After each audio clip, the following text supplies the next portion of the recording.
जीत ले हम सारी दुनिया। बीज हमें आज बोने दो, रोज उसे थोड़ा बढ़ने दो। छू लेंगे आकाश हम, मन के विचार हकीकत बने। सिद्धि फल से आनंद देंगे, कोशिश कर बढ़े, सोच बुलंद करे।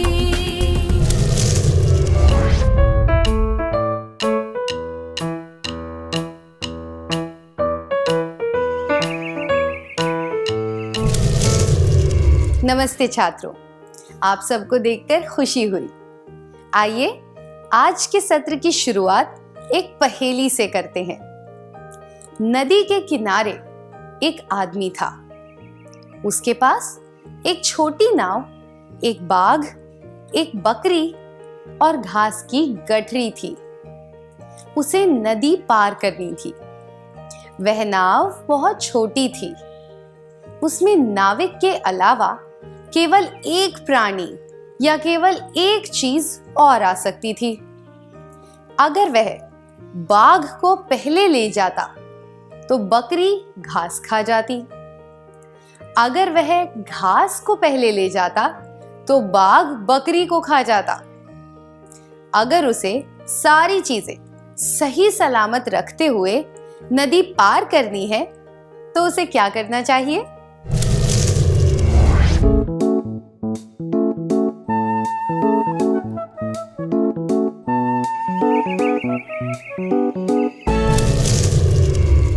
अपने जवाब देने के लिए धन्यवाद।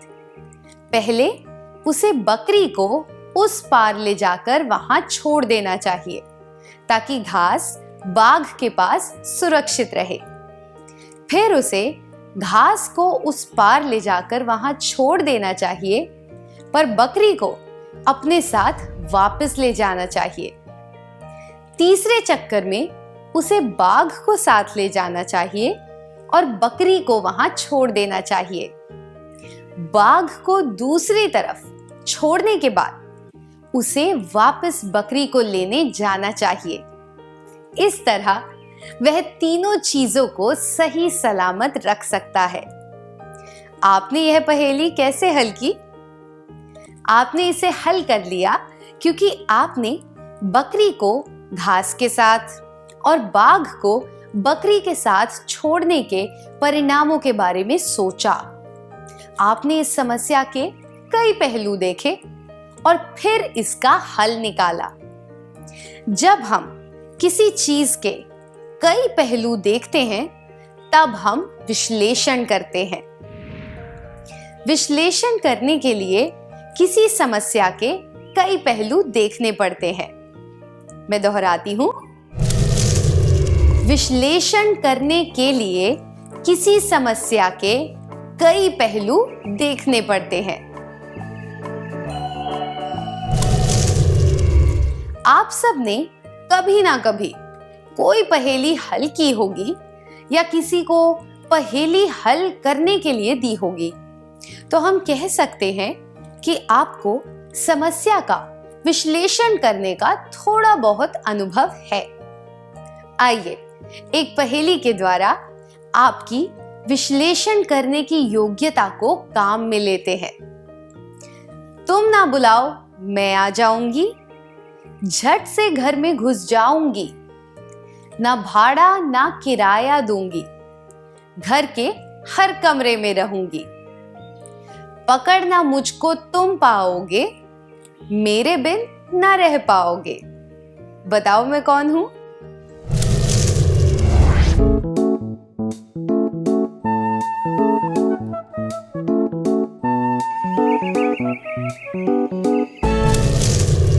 सही कहा, जवाब है हवा।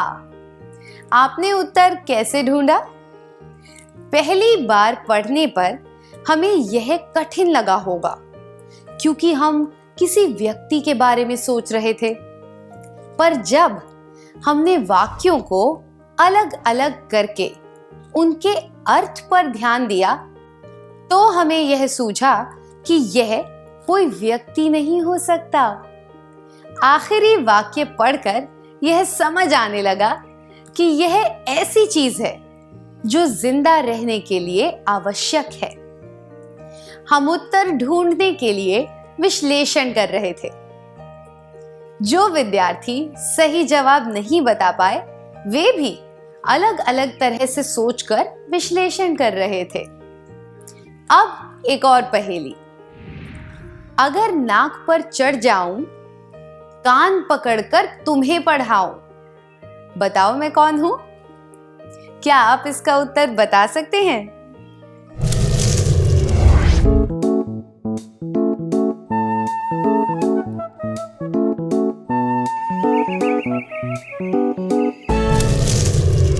सही कहा, इसका जवाब है चश्मा। आपने उत्तर कैसे ढूंढा? जब आपने पहली बार पहेली पढ़ी तो आपने ऐसी चीजों या लोगों के बारे में सोचा होगा जो हमें पढ़ाते हैं। फिर आपने ऐसी चीजों के बारे में सोचा होगा जो हमारे नाक पर बैठ सकती हैं। इससे आपको चश्मे का ख्याल आया होगा। फिर आपने पहेली में दी गई बातों की तुलना चश्मे से की होगी। तुलना करना भी समीक्षात्मक विचार का एक पहलू है। विश्लेषण के तरीके। पहला, तुलना करना।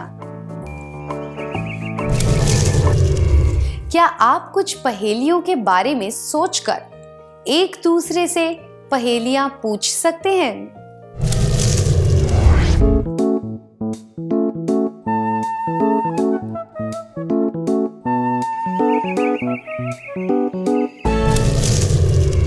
यह बहुत मजेदार था, है ना?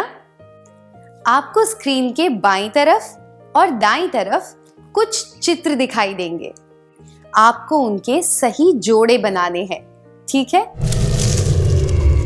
जूते, बटन, शर्ट, चित्र या तस्वीर, प्रकार, रबर, रंगों का डिब्बा, लेस या फीते, पेंसिल, वृत्त।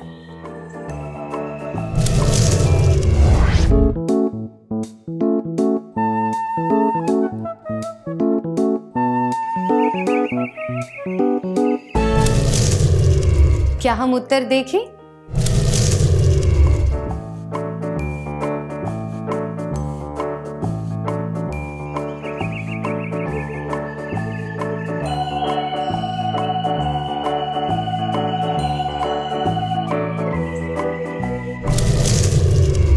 हमें सही जवाब कैसे पता चले? हमने बाईं ओर दिखाई गई चीजों को एक समूह माना और दाईं ओर दिखाई गई चीजों को दूसरा समूह। फिर हमने बाईं ओर से एक चीज ली और दाईं ओर की सूची में उससे संबंधित एक चीज देखने की कोशिश की। उदाहरण के लिए हमें जूते और बटन, चित्र, रबर, वृत्त के बीच में कोई संबंध नहीं दिखा, इसलिए हमने इन्हें छोड़ दिया। हमने देखा कि जूते को लेस या फीते से मिलाया जा सकता है, इसलिए हमने इनका जोड़ा बना दिया। संबंधी स्थापित करना भी समीक्षात्मक सोच का एक तरीका है। विश्लेषण के तरीके। दूसरा, संबंध बनाना। क्या हम कुछ और चीजों के बीच संबंध बनाएं? स्क्रीन पर कुछ तुलनात्मक संबंध दिखाए गए हैं। आपको छोटी हुई संख्या पहचाननी है। अगर 6 और 24 के बीच वही संबंध है जो 10 और 40 के बीच है, और वही संबंध 16 और छूटी हुई संख्या के बीच है, तो वह छूटी हुई संख्या कौन सी है? 6 को 4 गुना करने से 24 मिलता है। 10 को 4 गुना करने से 40 मिलता है। इसलिए छूटी हुई संख्या होगी 64, क्योंकि यह 16 की 4 गुना होगी। हम कह सकते हैं कि 16 और 64 के बीच में वही संबंध है जो 6 और 24 के बीच और 10 व 40 के बीच है। अगली पहेली, अगर मेंढक टर्राता है तो हाथी क्या करता है?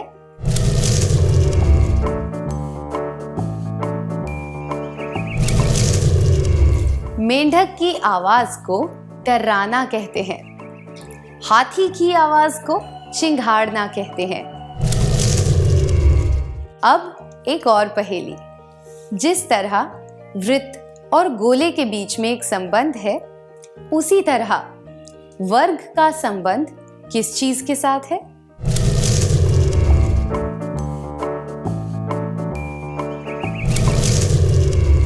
जिस तरह वृत्त और गोले के बीच में संबंध है, उसी तरह वर्ग और घन के बीच में संबंध है, इसलिए सही जवाब है घन। अगली पहेली, महाराष्ट्र और मुंबई के बीच जो संबंध है, वह संबंध दक्षिण बंगाल का किसके साथ है? महाराष्ट्र की राजधानी मुंबई है और दक्षिण बंगाल की राजधानी कोलकाता है, इसलिए सही जवाब है कोलकाता। इन सब पहेलियों में 2 चीजों के जोड़े थे। हम यह पहचान पाए कि उन जोड़ों के बीच में क्या संबंध है और उन दोनों जोड़ों के संबंध की तुलना किस तरह की जा सकती है। जो जोड़ा दिया गया था, उसके संबंध के आधार पर हम अधूरे जोड़े को पूरा कर पाए। जब हम 2 जोड़ों के बीच के संबंध को देखते हुए कोई छूटी हुई चीज का पता लगा सकते हैं, तो हम ऐसी चीज का भी पता लगा सकते हैं जो एक दूसरे से संबंधित नहीं है। क्या हम एक क्रियाकलाप करें? आपको स्क्रीन पर कुछ चित्र दिखाए जाएंगे। इन चित्रों को ध्यान से देखकर यह बताएं कि इनमें अजीब बात कौन सी है। चांदनी रात में कमल खिला हुआ है, रेगिस्तान में एक नाव है, एक भारतीय भैंस के बगल में पेंगुइन खड़ा है, रेगिस्तान में दरियाई घोड़ा है।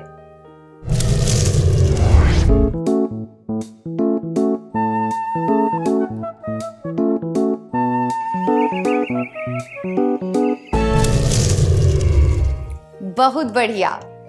कमल के फूल को चांदनी रात में खिला हुआ बताना अजीब लगता है, क्योंकि वह केवल धूप में खिलता है और रात को बंद हो जाता है।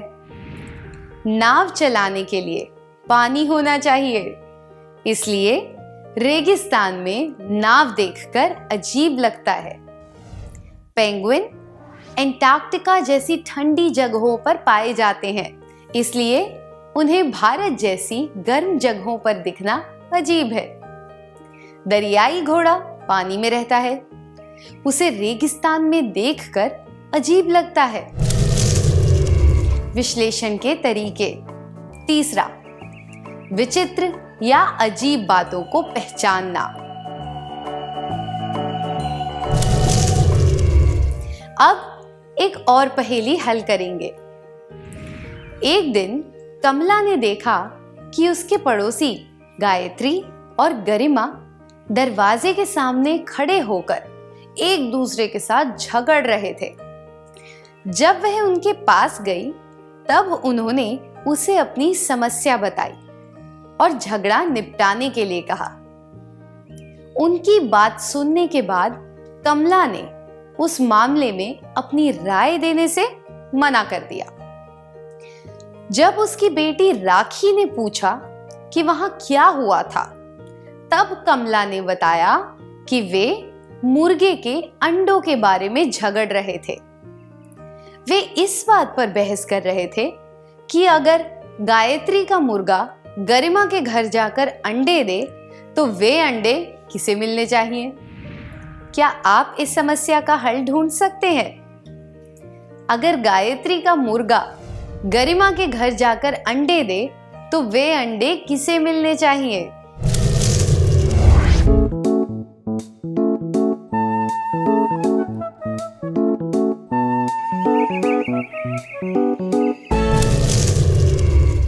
अपने जवाब देने के लिए धन्यवाद। एक मुर्गा कभी अंडे नहीं देता। वह मुर्गा गरिमा के घर में तो क्या, बल्कि किसी भी घर में अंडे नहीं देगा। इसलिए कमला इस समस्या का हल नहीं ढूंढ सकती। किसी संभावना का पता लगाना भी विश्लेषण का एक तरीका है। विश्लेषण के तरीके। चौथा, संभावना का पता लगाना। क्या अब हम आज के सत्र में सीखी बातों का सार संक्षेप कर लें?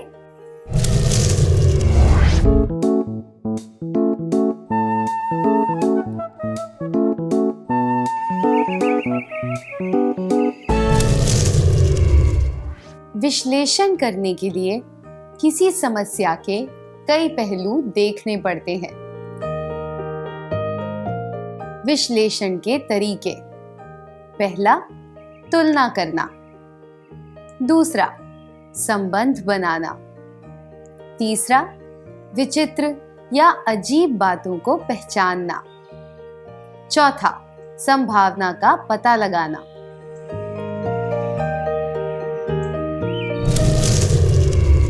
इतनी अच्छी तरह सार संक्षेप करने के लिए धन्यवाद। आइए अब थोड़ा गृह कार्य लिख लेते हैं ताकि ये बातें हमें अच्छी तरह याद रहें।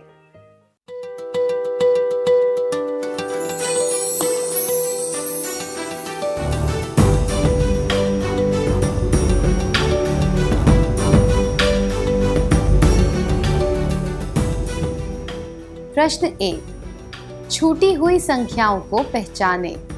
4:16, 8:64, 12:what, what:256।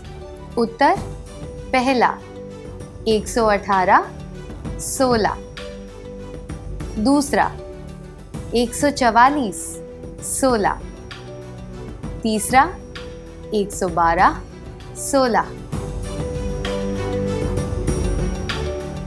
प्रश्न 2, आपको 5 तीलियां इस तरह हटानी है कि समान आकार वाले 5 त्रिभुज रह जाएं।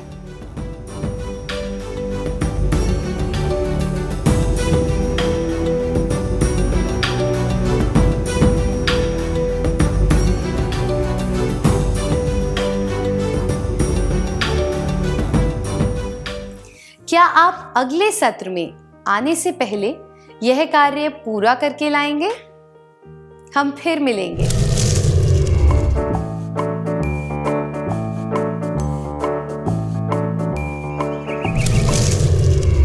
नमस्ते छात्रों, आपका स्वागत है। क्या अब हम उत्तर जांच लें?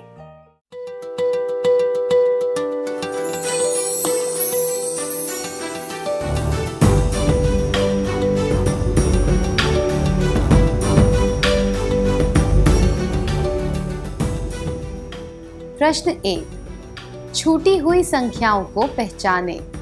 4:16, 8:64, 12:what, what:256। अगर हम इन जोड़ों को देखें तो हमें पता चलता है कि 4 को 4 से गुणा करने पर 16 मिलता है। 8 को 8 बार गुणा करने से 64 मिलता है। दूसरे शब्दों में कहें तो प्रत्येक जोड़े में पहली संख्या वर्गमूल है और दूसरी संख्या वर्ग है। हमें पता है कि सारे जोड़ों की संख्याओं के बीच एक जैसा संबंध है। इसलिए हम संबंध स्थापित करते हुए यह कह सकते हैं कि तीसरे जोड़े की छूटी हुई संख्या 12 का वर्ग होगी। मतलब कि 12 को 12 बार गुणा करने से 144 मिलेगा। इसी तरह हम यह संबंध निकाल सकते हैं कि चौथे जोड़े में छूटी हुई संख्या 256 की वर्गमूल होगी, जो है 16। इसलिए सही उत्तर है 144 16। आपका जवाब क्या है?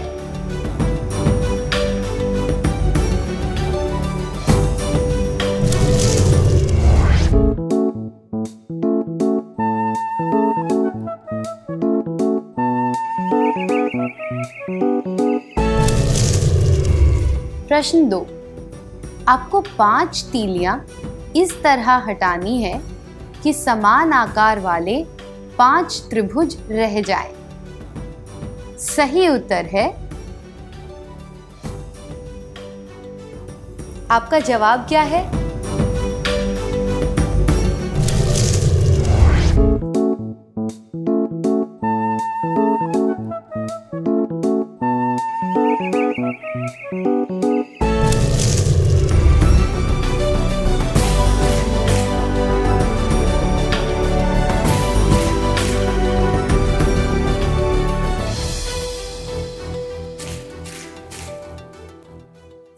जिन विद्यार्थियों के जवाब सही थे उन्हें बधाई हो। क्या अब हम अगला सत्र शुरू करें?